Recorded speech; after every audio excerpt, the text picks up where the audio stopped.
Okay, I'm not trying to be the one you hear and don't see. Like a lost soul, bound to the beat. Pray they see me, so I can bless the streets. No tithes needed, only offerings. That's why she. Hi, and welcome to the Struggling 20s. I'm sitting here with Kai Jones, What's up? the founder and producer of Kai Jones Media here in Atlanta. He produces short films, he produces music videos, and also does photography, which is amazing, by the way. How has Atlanta affected your creativity with producing? Let me tell you, this is how I really got into it.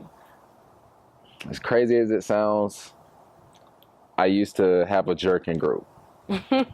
And when I had the jerking group, we had to have somebody who edited our videos. Okay. Nobody wanted to edit the videos. I had to edit the videos.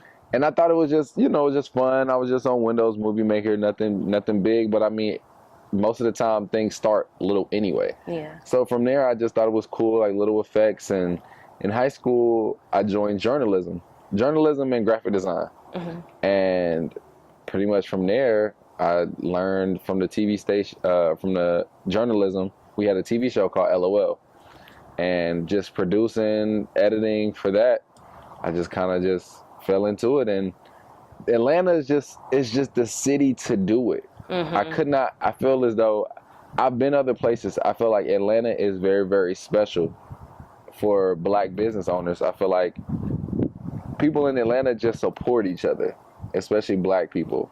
And media is everywhere. Instagram, if you didn't post it, you didn't do it. Period. That's what it seems like with our generation. You don't post it, you don't do it. So, living in Atlanta just gave me a lot of opportunities I feel like I wouldn't get anywhere else. Right.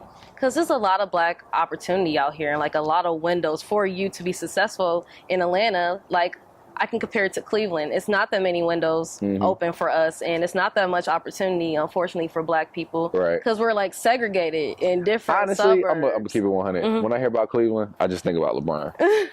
I mean, I'm just gonna keep it 100. Unfortunately, not to dish your city or anything, but I only think about LeBron. Us, y'all. But I mean, that just goes to show you have to be humble to be able to. Because some people don't live here. A lot of people are moving here. I've been here since I was young, so it seems like.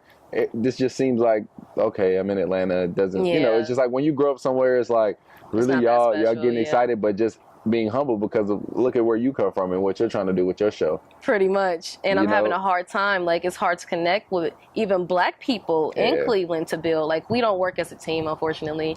I actually receive so much love reaching out to people from Atlanta. Honestly, here. if Black people supported each other, like everybody just supported Black Panther, and they almost about to make $1 billion off a movie that took $300 million to make. Come on now. Yeah. You can't tell me we can't support each other. I mean, look at that. That's so true, because if we did, we would grow. Yeah. So, anyways, you just didn't stay in Atlanta. Like you said, you kind of took Atlanta for granted. I definitely And you decided to start your career most likely you started your career in Vegas. Okay, so this is what happened. So I was here in Atlanta for a while, my whole life, and I just wanted something new.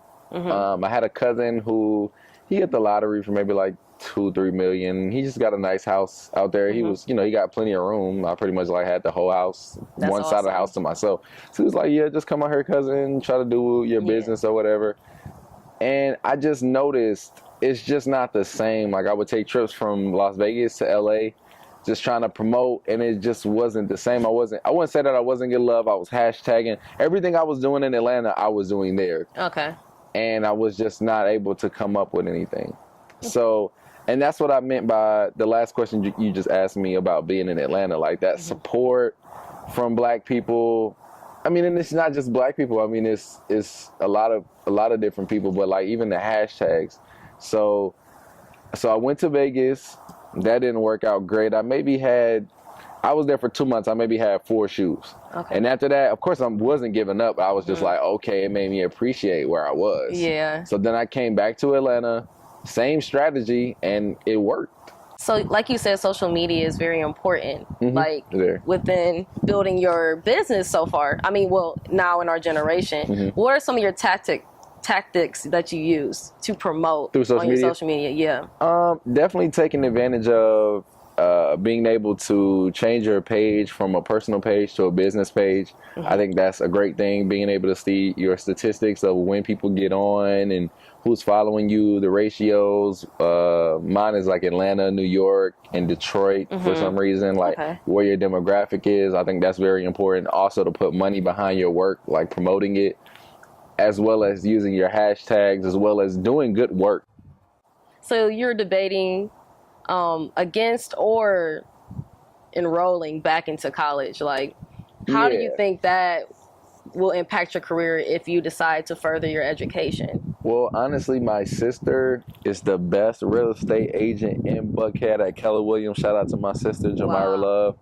She called me the other day and she felt as though, because I have a lot of spare time, if I'm able to make $2,000-$3,000 a week in one day, and for the rest of the week I can go to I have a lot of free time. So she's thinking, hey, that's a lot of free time for you to get back in school. So with me, I'm thinking about it. I feel as though she called me like, you need the credentials behind your name, and I definitely think you can. But I just feel our generation is just, everything is just so different now. Right. Like they're giving us free platforms to make money. I've yet to spend. I rarely spend besides when I'm doing like the Facebook, putting the money behind like ads, which is not expensive. Not expensive at all. For me to reach 100,000 people, $10. I mean, come on, let's do the math. Right. Like, What was your greatest struggle in your 20s? My greatest struggle in my 20s was coming up with the money to fund my business. I would say that was the most. Oh, let me tell you exactly what happened, actually. So I used to work at Amazon. It was a fulfillment center where you put stuff in boxes and stuff like that, throw it down the slide. I ended up getting fired from that job. When I got fired from that job, I had to do my taxes. My taxes was just enough to get a camera and a lens. So I invested all the money into that. And from there, I made enough money with that camera to be able to get better cameras and to get more equipment. I promise you, it just kind of like, wow, it's just crazy like how far I've come since then. That's been my hardest one, was like coming up with money from that. But when I got my tax check, I spent it all on there. And scary money don't make money, so you gotta put yourself out there. You gotta have some skin in the game. A judge once said that you gotta put some skin in the game, and your own skin in the game, not nobody else's skin, your own skin. But you have to take the risk on yourself, and I would say I don't regret anything. Well, that's awesome. Thank you for meeting with us today, Kai. For sure, man. That was great. I'm about to go film something right now, actually. All right. Check us out next time on the Struggling 20s. And follow me at Kai Jones Media on Instagram, as well as KaiJonesMedia.com for your next service. Definitely. Oh, yeah, I like that. Life's action. Do not need no cameras, cause in my life ain't no acting. If I had a stunt double, it would be this money. First take shorty, it ain't hard to reenact this. Blood, sweat, and tears come with the shit that you practice.